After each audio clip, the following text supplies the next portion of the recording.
So I needed to give you guys an update, and I thought while I'm in Los Angeles, why not take you guys on a tour of Hollywood?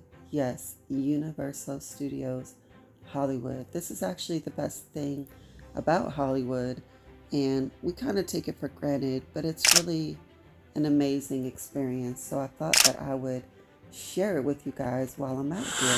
A bunch of smells she's not familiar with all at the same time. Those smells that are being picked up, those are you all. You ready? Come on up. Smells she potentially finds delicious. Now the windier it gets, the closer we have to monitor her behavior. Easy. Now I notice you ducking right here. What did you think that was going to do? Just a question.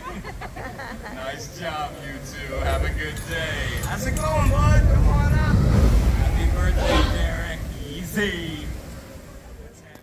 So that is Blue, everybody. He is from the Jurassic World movie, I believe. I can't remember the name of all these Jurassic movies, but I love dinosaurs. I love reptiles. I have bearded dragons, so I just get such a kick out of being here and having this kind of interactive experience that you just can't have in the real world. So I thought I would take you guys on some of these rides as an update, because who doesn't want to take a little time out and get lost in the world of Jurassic Park? This is actually one of the ways I've learned to decompress from the stress that life can bring, especially when you have mental illness. Having time to get away into an escape that's a healthy escape, where you can just go into another world for a little while, was really important when our daughter was fighting cancer as well.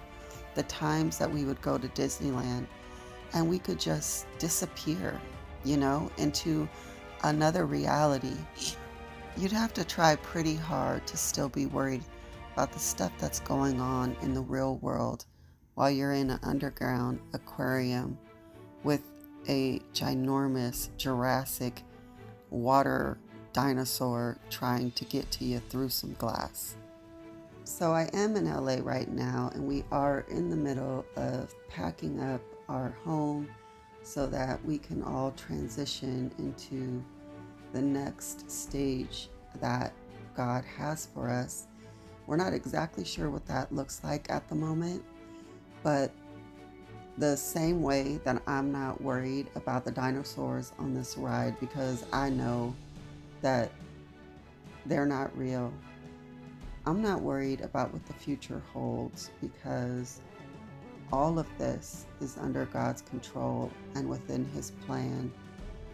And I would like to just enjoy the ride with wherever He's gonna take me, even if it looks scary, right? We could go on scary rides and watch scary movies.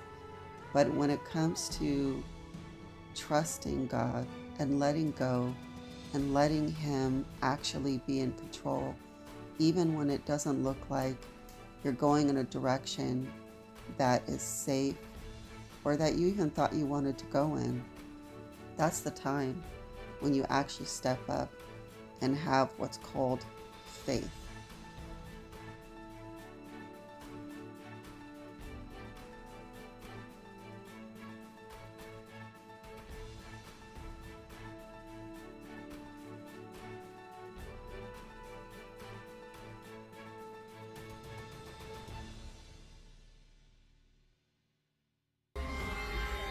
Hold all boats in safe zone.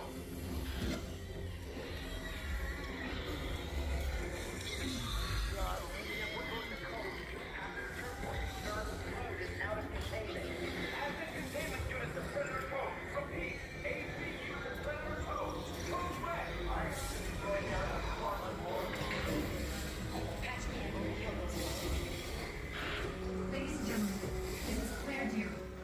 Please remain calm. We have assets out of containment and help is on the way. In the meantime, please. Security team is deployed. They will get him safe. Owen Brady, the Indominus Rex escape. Please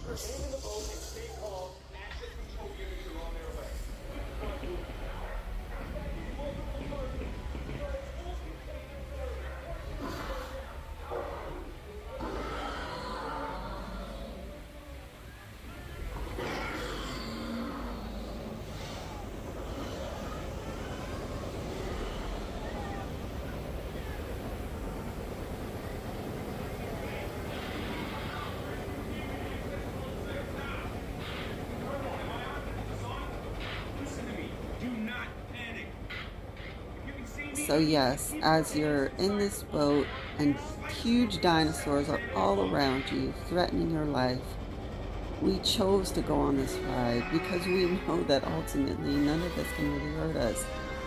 And I feel like I really need to live that way when it comes to the evil one, right? Because the enemy is all around us and he makes it look so scary and you want to run and flee. But honestly, we know that we are on the winning team, right? We know that God is in control and nothing is going to happen to us that is outside of his perfect will. And he works all things together for the good of those who love him. So back to the tour. The view is just breathtaking at Universal Studios, as you can see. And one of the fun things about this place is it depends on what you're a fan of, but if you're a fan of Simpsons, Springfield is amazing. Now, I won't be taking you on this ride because, well, it makes me sick. But it's a really, really cool to be in Springfield, but not as cool as it is to be in the Wizarding World. Wizarding? No, Wizarding. Wizarding World of Harry Potter. Now, the real reason that Harry Potter is a must, outside of the fact that they have the best food in the park, hands down, is the butterbeer. Yes, butterbeer. No, it's not real beer. It is cream soda, and on top of it is butterscotch infused whipped cream, so it just looks like a beer. But it's really a butterscotch deliciousness that I can't explain. So this is Harry Potter's Tavern. I don't remember the real name of the tavern, but it's just cool. Anytime you're inside of any of these places, you really are just transformed to another world. But I'm so not mad at how good this food is. It really is worth it.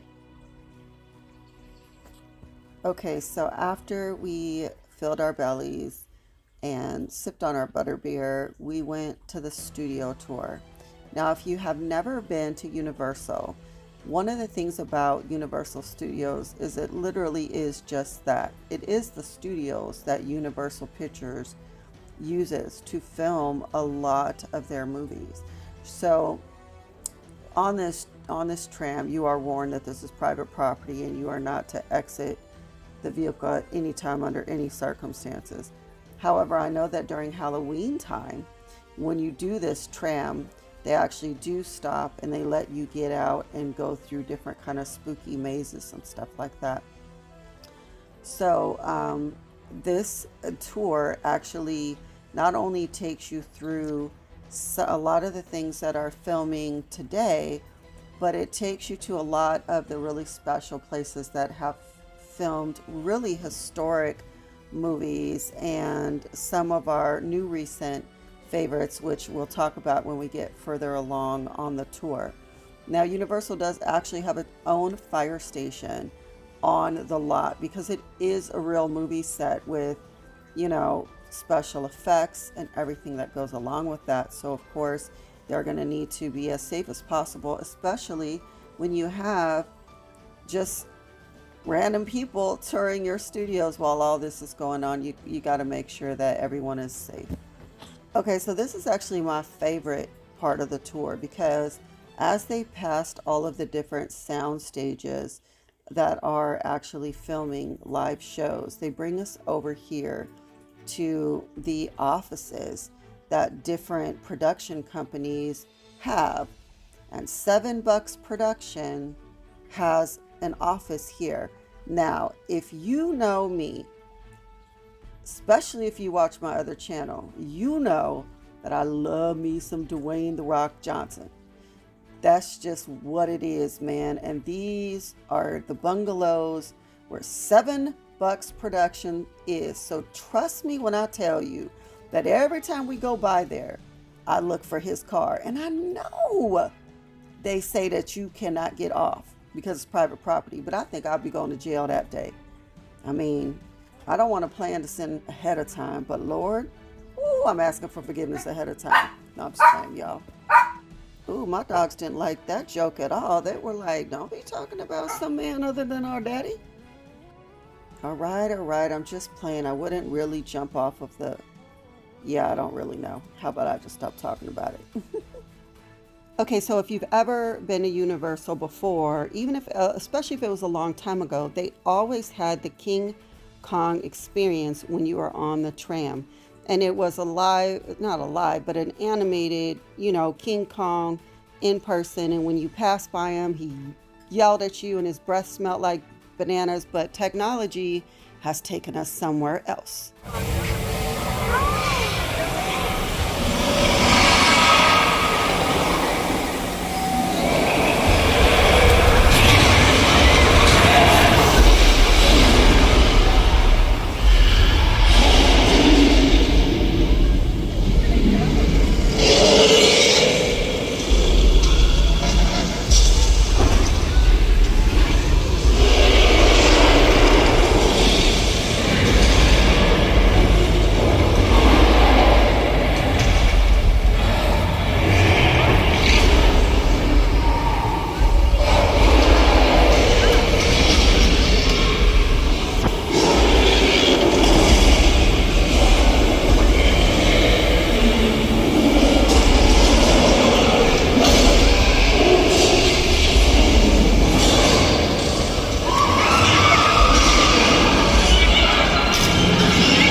So, ladies and gentlemen, that was King Kong fighting T-Rexes trying to save us. And they're fighting around you, on both sides, above you. They're knocking into the tram. I mean, the fact that they make it look like and feel like the back of the tram is being ripped down is just phenomenal. It blows my mind how far we've come these days with rides and 3D animation and things like that. Obviously, it looked better in person with your 3D glasses on. But just like, look at these sets. How cool is it to look at a set that literally, like, you see it in a movie and you totally buy into this. This is a huge, beautiful building, the architecture, and it's the facade. There's no building in there. There's no rooms in the building, I mean, there are obviously sets that are the inside of homes and things, but we really can be convinced of a false narrative. If our eyes see it, they're going to believe it. And now that we're living in this world of AI, it is really scary. I've been seeing things that look and sound so real on a daily basis that are completely computer generated. And you know what that means? That means that us as a society, as a people, are going to have to not just believe everything you see. Don't let some other channel explain to you what something is or is about. Don't be lazy about your beliefs. Your beliefs are everything.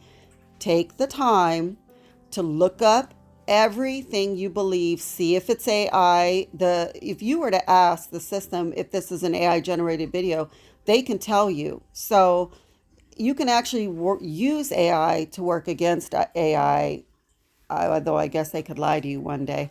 But anyway, so listen, This Going Through the Good Place, that is one show that we really really enjoyed in my house, and we've watched it quite a few times. It's just such a lighthearted feel good show, and going through this set, I just feel like I wanted to sit down and have some frozen yogurt and have a conversation with Ted Danson. But every time I get into these sets, I just get like this bug. Like, I want to create something like this. I really hope that we have the opportunity to start creating on our A&B Combos, just without anything behind it channel, because that was the channel where we were doing our own little skits and putting on get ups and having to figure out where we were going to stage and film things. And I really miss that. It's just so much fun. And there's just something about going through these little villages, that just makes you there. A part of it makes me want to travel.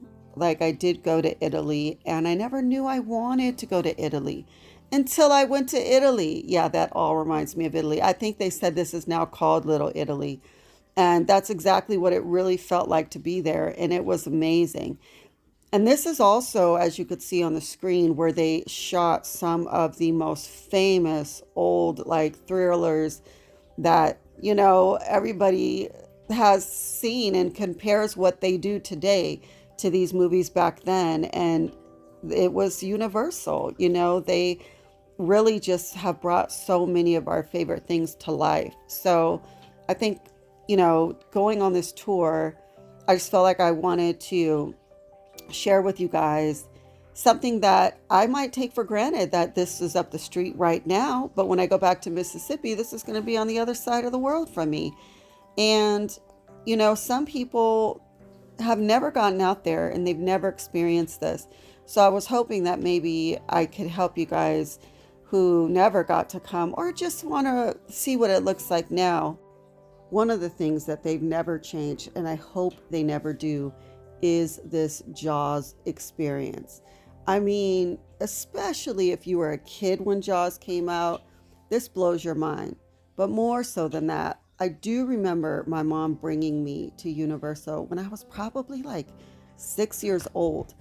And the main thing I remember from this tram ride was to have this experience with Jaws, and how scary this is to kids. And I think that in some ways, this is way more than any ride could really ever have you experience, right? When they start having the sharks come out of the water and you're feeling like you're in the movie, same thing with Jurassic World. I mean, there's no way you can watch a movie and get the same experience that you get by going through these rides. So if you've never done any of these theme parks, I really challenge you to put that on your list. Everybody needs to get away and be a kid sometimes.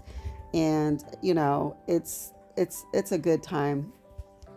And then this is how, for me as an artist, I start seeing that when I see this stuff, I look at Steven Spielberg, and he was a regular guy with a dream, and he made that happen. And now look at how far this has come. Not only was the movie that had a lot of problems during filming, by the way, still one of the most successful movies of all time, but it lives in this ride, and that people can experience in this way.